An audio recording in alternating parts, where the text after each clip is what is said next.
Hi there, you are listening to the Guitar Speak podcast. My name is Matt Wakeling and this is the show I produce in Sydney, Australia, where I speak to leading guitarists from all around the world. Now today we have Marty Friedman in replay. I spoke to Marty ahead of his Australian tour in 2019. This episode is brought to you by The Pedal Movie, a feature-length film all about effects pedals created by the music gear marketplace Reverb. I am super excited about this film. The Pedal Movie features nearly 100 interviews with people like Steve Vai, Peter Frampton, Jay Mascis, Billy Corgan, and more, including some of our Guitar Speak podcast alumni like Dweezil Zappa, Sarah Lipstate, Johnny Barmer, and Brian Wampler. Reverb's The Pedal Movie is available now on iTunes, Google Play, and Vudu. For more information, visit www.thepedalmovie.com. Today's episode is also brought to you by Fretboard Biology, the comprehensive online guitar course put together by Joe Elliott. Now, Joe is not only a fantastic guitar player, he draws on his years of experience as the ex-head of guitar at the Guitar Institute of Technology and also at the McNally Smith Music College. Here's a few words from Joe about the course. If you're tired of wading through hundreds of random guitar videos and just want to become a better player, Fretboard Biology is your answer. Fretboard Biology is a self-paced, college-level program that'll give you the right instruction, in the right amounts, and in the right order. You'll learn the same information I taught to thousands of other guitar players over 30 years of teaching in top music colleges. If you want to make real progress with your guitar playing, then sign up for a free 7-day trial at fretboardbiology.com. Now today I speak to phenomenal guitarist Marty Friedman. He's had an incredible career spanning over 30 years. We speak on the eve of his Australian concert and clinic tour. We have a great conversation. Marty is a super positive guy and a really engaged guest. So good to have him on the show. He talks about touring and sharing the spotlight with his killer supergroup. We talk about his 15 solo albums, lessons learned after 10 years with Megadeth, how a move to Japan in the early 2000s made an incredible impact on his career. We talk about all his signature gear from Jackson, EMG and Engl. We talk about composition craft and what it is to continually grow as a musician. And it was really cool also talking about his partnership with Jason Becker. Not only the early Shrapnel years, but we of course talk about that, but including playing on Jason's latest album, Triumphant Hearts. And there's much more in the interview as well. So let's jump straight in. Marty Friedman, welcome to the Guitar Speak podcast. Nice to be here. Now, Marty, we're very excited that you are touring Australia in December. You've got 4 dates coming up in Sydney, Brisbane, Melbourne and Canberra. Is this your first tour as a solo artist to Australia? Yeah, it's my first time, and it's first time for my band, too, so everybody's really excited about it. I've been to Australia before, but never with my solo band, and my band has never been to Australia, so they are beyond excited. You know, when you grow up playing music in Japan, being able to play in Australia it's kind of like a dream that people have, but they never realize it. So my band is so thankful and so stoked to be able to come down and play. So we're just we can't wait to do it. Excellent. Now, when you say your band, your super band, is this the same band that's on your latest album, The Live One Bad MF? Yeah, some of the members are, yes. The main member from that is Kiyoshi, the bassist. She's been in my band for about 6-7 years now, and she's just a powerhouse. And one thing about my band is when you see us play, you know, maybe you came to the concert to see me play, but I think you're going to leave the concert talking about my band, and they outshine me every single night. I mean, they're just such a powerhouse that it's really a super band, and I love it when they outshine me. You know, it gives the people a feeling that they're seeing a band, not just a guitar player. You know, I really make a very big point to make it feel like a band rather than just, you know, a guitar player playing music. I mean, it's a complete band experience. Yeah, absolutely. And you give a lot of space on that album, for example. There's a lot of space for the other guy. So yeah, when Kiyoshi takes a part the crowd goes nuts. She is fantastic. Yes, yes. Actually, live, there's even more space for everybody to do their thing. And the live album was 80 minutes. We did a single CD double album, and that's about 80 minutes, a little bit under 80 minutes, but we play about 2 hours. So we had to cut a lot of things out just to make that live album. But the live album does give you a very, very good idea of the energy that hopefully you're going to walk away with after the concert. And a lot of surprises. We do crazy things sometimes. Sometimes we'll just bring a person randomly out of the audience to come and play with us. And I've got a whole separate rig set up for that one. Whenever I feel like making that happen, we just bring somebody up, somebody I've never met before, never seen before, and just have them jam. And it's always extremely entertaining when it happens. And usually the guys are really, really good, but sometimes people just freeze up, and that's equally as entertaining. So it's always a fun point of the concert when we decide to do it. That's cool. That's very cool. Yeah, when you talk about surprises, I was really excited to hear Dragon Mistress on the live album, because that was from your first solo album, Dragon's Kiss, and then in the middle of it you launch into Hound Dog and somehow make it all work. That's a lot of fun. Yeah. Sometimes, there's a lot of room for us feeling what we want to do in that particular city, in that particular venue, in front of those people. Every audience is different, and even if we keep the set list kind of similar, we always like to leave room where we could do something that only happens in that city, and that's something that I've been doing with my solo tours forever. So, every night's going to be different, and since they added a show in Melbourne, we're going to have to do something different the second night, and we'll make that up as we go. Well, one thing that struck me on the live record is just part of your composition style, I guess. Something like Street Demon or Elixir. That stuff veers from very melodic, almost pop rock or high energy, and then into intense metal riffs at the drop of a hat. You've never been afraid to jump between styles or different types of energy on a track. Wow, I really impressed to hear it that way. I really like to know that that's the way you're hearing it, because that's really the way I'm intending to do it. I like to have contrast, and I think one main thing that I strive for is to have really easy to remember melodies and almost happy melodies, but put in a brutal, violent metal context.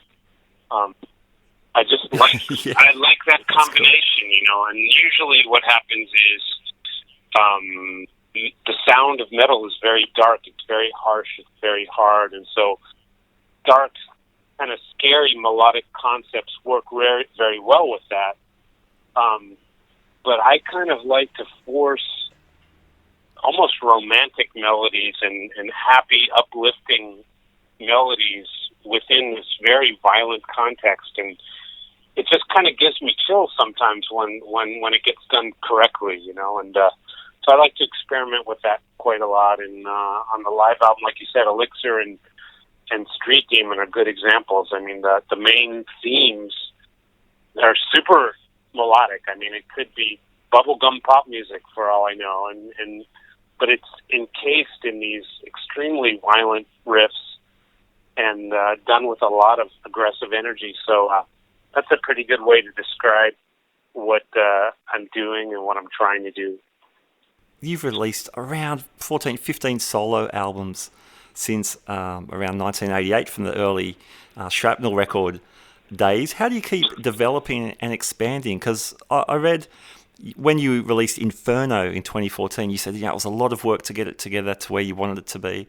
Then you had to do it all over again for Wall of Sound. How do you keep lifting the bar for yourself? Yeah, I mean, that's a really good point right there. When I did Inferno, that was the biggest leap in the evolution of whatever my music is. I mean, usually I make kind of baby steps, but Inferno was a big labor-intensive project, and I was extremely pleased with it, and as was Wall of Sound. And so I think I have to be realistic that I know that I don't want to repeat something that I've done before, and I have to be realistic that it's going to take a lot of work to do that after you've released 14 solo albums and done tons of band albums with other bands and tons of sessions and singles here in Japan, and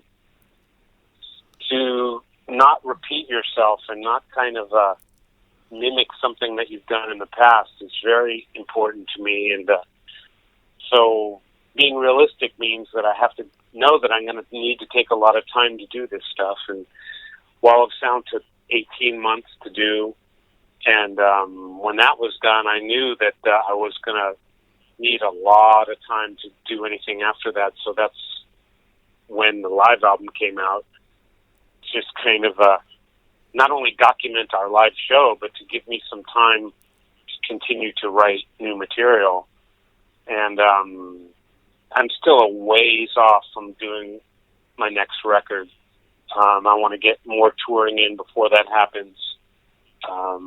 But the evolution, like you brought up, is an extremely important part of my music and what I'm trying to create. And if I've already, there's no reason to, re-release it. Of course, I will want to do things from all points of my career when I'm playing live, because that's the point of playing live. You do things from your catalog, but when it comes to releasing new music, it should be just that. It should be something new. And luckily, I've never had a kind of breakout smash hit record in my solo albums. It's all been, very reasonable, and nothing has tanked too terribly badly, but nothing has tore up the charts so much that I had to try to recopy that for some reason. So, as far as my musical goals, it's really allowed me to explore things exactly the way I want to do it. That's great. That's a great space to be in too. I guess it takes off any shackles off you in terms of creativity.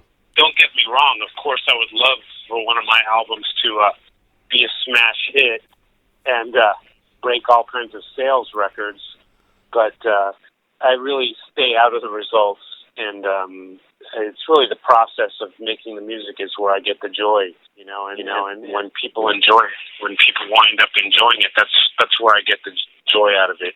If I was to be chasing numbers and chasing people's approval, and it would be even harder work than it already is. So I'm very happy with the process of making the music.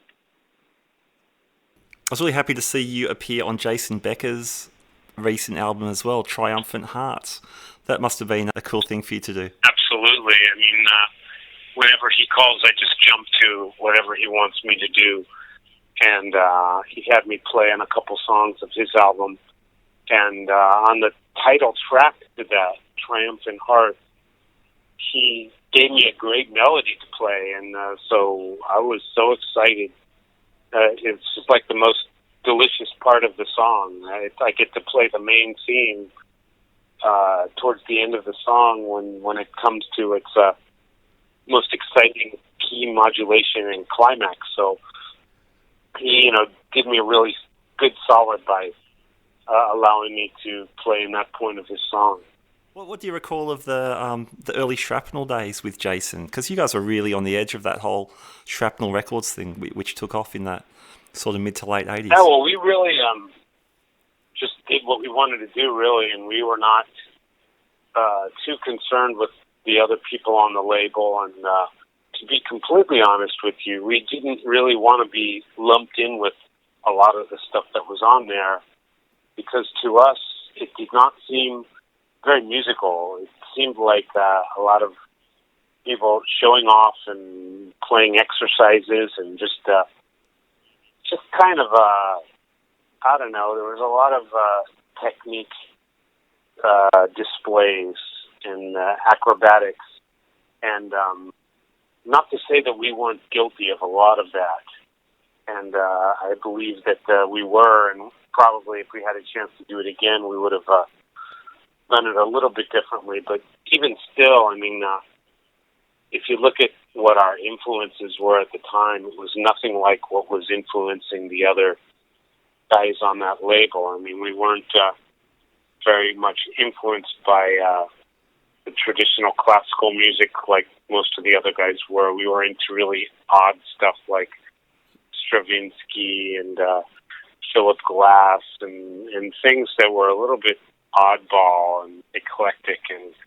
And then there was foreign music. We were both very much into foreign music, and I was into Japanese music, and he was into Indian music, and then we both got into Indian and Japanese music and Chinese music, and so there was a lot of really oddball influences in there, and that might have had something to do with why we never really took off, because it was just such a strange blend of weird stuff, but we really loved a lot of what we did, and I'm very proud of it, and I still, you know, there's a lot of stuff that I would definitely change, but I'm still proud of that stuff, and Jason really grew big time after all that, musically. I mean, he grew so fast, you know. I'd like to think that I grew a little bit at a time, taking baby steps and evolving, but he grew like by leaps and bounds in a scary, very fast way, and he started to really just become a brilliant composer. I hope you are enjoying today's interview. Now, this podcast is brought to you by The Pedal Movie, a feature-length film all about effects pedals created by the music gear marketplace Reverb. Now, you know we love guitar pedals here on the Guitar Speak podcast, and we're super excited on the release of this film. The Pedal Movie explores how effects pedals and their builders have shaped modern music and guitar playing over time, from the fuzz pedal experiments of the Rolling Stones and Jimi Hendrix through the shoegaze and indie rock of the 90s and up to the modern day use of effects. Reverb also speaks with builders and leaders from more than 50 pedal brands to answer the big question, how did guitar pedals get so big? Reverb's The Pedal Movie is available now on iTunes, Google Play and Vudu. For more info, check out thepedalmovie.com. Today's show is also brought to you by Fretboard Biology. Today's episode is also brought to you by Fretboard Biology, the comprehensive online guitar course put together by master guitar teacher Joe Elliott.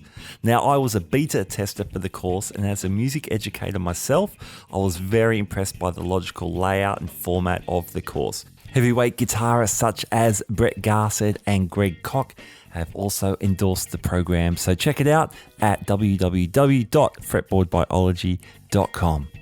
Okay, back to our interview. Hey, it's interesting that you mentioned the Japanese influence on your playing then. I remember watching your instructional video, and you're playing like a 5-note scale, Japanese influence scale, and then which is back in the day when everyone was doing the videos. But then if we fast forward to 2003, you make the big jump of moving to Japan and immersing yourself in that culture and having a huge change in your career. Yeah. Or continuance, I should say, an evolution, perhaps is a better word. Yeah, it's really taken a lot of unexpected and fantastic turns, and a lot of things that have happened here have allowed me to continue my career long after, you know, one would expect a musical career to last. And I think it started just from a slight passing interest in Japanese music. Even when I was a teenager, I just thought there were a lot of interesting things that if I understood them, I could have the kind of expression on the guitar that I didn't see a lot of guys have. I mean, there were a lot of great guitarists out when I was a teenager, but it seemed like most of them were influenced by other guitarists, and they all kind of had a lot of guitar knowledge, but they didn't seem to have weird expressions. And I really found that when I started analyzing Japanese singing and Japanese traditional folk songs, I got all these weird expressions that I was able to do, and I was able to emote my guitar like a singer at kind of a young age, and I found that this was one way to separate me from other guitarists, and I thought that my favorite guitarists were the guys that you could separate, you know what I mean? You got the guys like Brian May, who you hear one note, you know it's him, and Van Halen, you hear one note, you know it's him. So I thought that I found it when I was a teenager with Japanese stuff. So it just kind of snowballed until I finally, kind of unrelatedly, discovered Japanese current rock and pop and heavy music, and I just found it super exciting and wanted to be a part of that, and moved to Japan, and a lot of great lucky things have happened since then.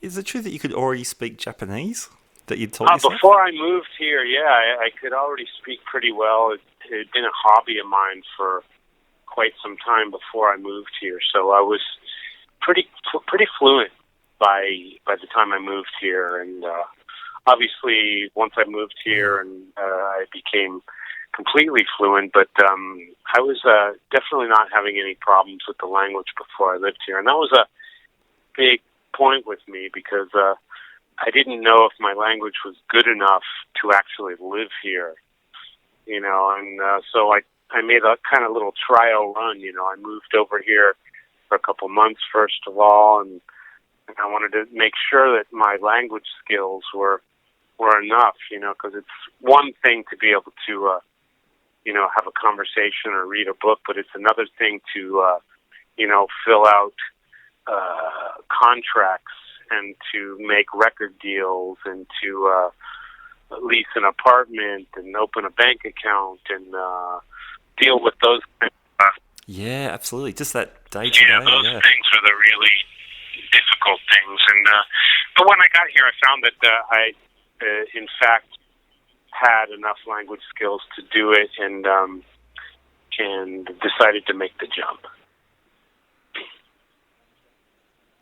Amazing. Because I hear Japanese is one of the hardest languages to learn as well. So for you to do it as a hobby back in America with probably limited opportunity to practice it, that's very impressive. I've heard that, and it has been said that it's the most difficult language in the world, but I have to kind of disagree, only because I think all languages that are not your own are probably the same as far as level of difficulty, because it's just it's a matter of how far you take it. You know, if you want to be conversational, maybe it is quite difficult, but I guess if you're going all the way in another language, they're all equally not your language. So it's like saying which musical instrument is the most difficult, and it all depends on how far you take it, and I think they're all equal, because no one was born playing an instrument.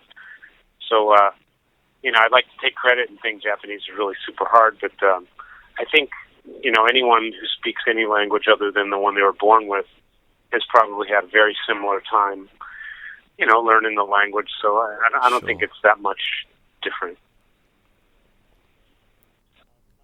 Fair enough. Marty, you very famously spent around a decade in Megadeth. A lot of people argue your time in the band was the strongest time for that band. That work's been really heavily documented, so I don't want to actually talk about that decade or so, but I'm just wondering what you took from that experience. You're on a major record label. What do you take from all that experience that you carried on through your own career? Oh, well, every experience, that experience included, is going to give you a lot of not only knowledge, but a lot in the personal, you know, in your personal character. That helps you grow. So, like, you know, being in any band, you're going to learn more about personal relationships than music. And So I think what I took away from that particular experience was, I got to see, the effects of when you're selling records and when you're not selling records, because I could see both of those situations and the way you get treated. And, you learn a lot about people, and that knowledge has helped me immensely over every situation. I've been in bigger situations than that since then, where responsibilities have been much higher, and I've been in smaller situations as well. So everything kind of helps. Every unique situation, if you take something away from it, it's going to help you later. And I have nothing but great experiences to draw on from that period of time, and really it was a fantastic experience, just like what came after it, and it's all good. To keep like some kind of long length in your career in something that is so fragile like the music business, it's really important to be aware of everything that you learn from every experience, and not forget important things. You know what I mean? It's really hard to explain this, but I think you have to be open to learning things if you want to stay in something as unstable as the music business. So you can't have too much negativity. You can't stay in a situation that you don't want to be in for too long. You have to be very honest, and you have to learn things and adjust accordingly, and that's how you can keep the business for a long time. And so thankful that I've been doing this since I was a teenager, and it just keeps getting more fun and more interesting and better all the time. So I think that's due to just accepting a lot of interesting experiences. One thing from your Megadeth days was your use of Jackson guitars. Now you're back with Jackson. Recently, there's a new signature model out. Tell me about that guitar. Yeah, it's a fantastic instrument. Like you said, I've been playing Jacksons before, and I had a signature Kelly that was pretty well identified with me, and I love that guitar and still play it live.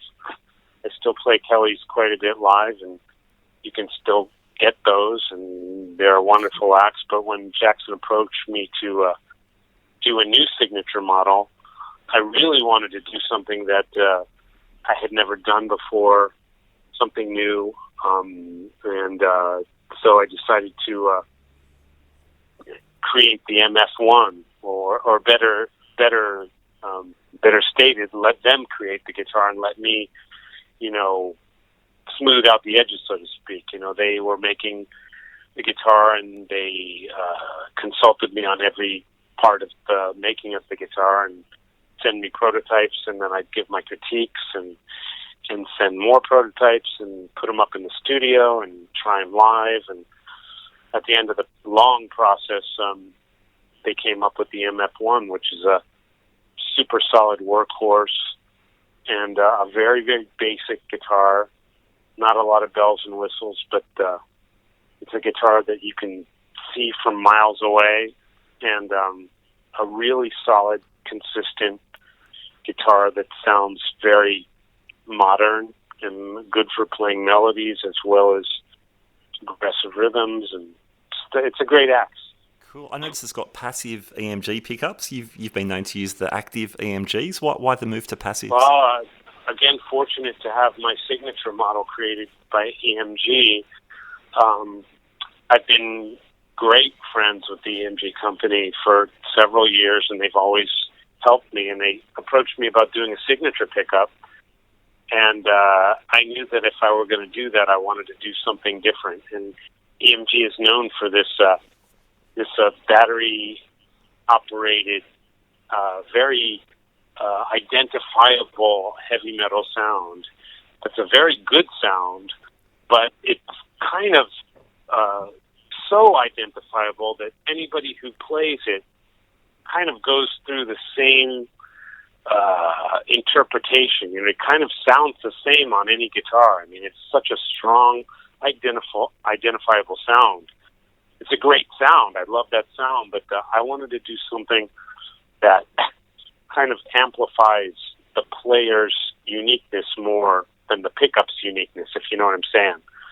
So I wanted to get something that was a very human-sounding pickup, very organic, something that's going to bring out the odd nuances of the strange way that I touch the strings. And everyone touches the strings in their own way. I mean, it's really skin against metal, so everyone's skin is a little bit different, and everyone's touch is different. So I wanted a very sensitive pickup, a pickup that was sensitive to those things and actually amplifies the differences between people's playing. To give, you know, as much as a pickup can possibly give, to give them some uniqueness. And that's something I want to bring out of my playing at all costs. So same exact process as Jackson. They sent tons of prototypes, tried them, sent them back, and next thing you know, they've got the Marty Friedman pickup, and it's a winner. I mean, and the thing is selling like crazy, and I'm really excited about that. But they did all the work. I mean, I basically just did a thumbs up and thumbs down on it. They did all the technical work. They did the real work. So it's a super, super pickup, and you can hear it all over the live album, and you can hear it on Wall of Sound, and it's just a super sounding piece of gear. Yeah, it's cool. On the live record, when you go to quieter moments or not such high gain kind of moments, you can still hear that sensitivity you're talking about. So that's really cool. Yeah. What will you bring to Australia in terms of gear when you're hitting the road? I'm very fortunate to be decked out in signature gear. So I'm going to have my signature guitar with the signature pickups and my Engl signature amp and everything that's got a signature on it, I'm going to play, you know, and I'm very fortunate. That's cool. You know, it keeps things very simple, and I have a very, very basic rig. It's just about plugging straight in. I use little effects. If I use any effects at all, I might use an auto filter by Maxon, which has been in my rig for forever, and sometimes that happens. And very, very basic, stripped down, straight in, straight out. I want all the nuance to be heard, and especially since it's such an aggressive that even the mistakes, I want those to be heard, because sometimes I get luckier with the mistakes than what I'm trying to play. That's very cool. I love it. Well, Marty, I know you've got other people to talk to today, so I need to let you go, but it's been wonderful to meet you, and we're really excited about the tour in December, and I'll be seeing you at the Crowbar in Sydney, December 11th. Well, thank you very much. It's been a really awesome chatting with you, and looking forward to meet you in person over there, and hope to talk to you really soon. All right, there you go. Hope you enjoyed today's conversation. Now, this podcast was brought to you by The Pedal Movie, the feature-length film all about effects pedals, created by Reverb. Reverb's The Pedal Movie is available now on iTunes, Google Play, and Vudu. For more information, visit thepedalmovie.com. The show was also brought to you by Fretboard Biology, the comprehensive online guitar course put together by ex-head of guitar at GIT, Joe Elliott. Check out fretboardbiology.com for more information. Alrighty then, you have been listening to the Guitar Speak podcast. My name is Matt Wakeling, and as the legendary German rocker Michael Schenker once told me, keep rocking, keep on rocking. Keep on rocking indeed. Thanks for tuning in. I'll catch you next time. Bye now.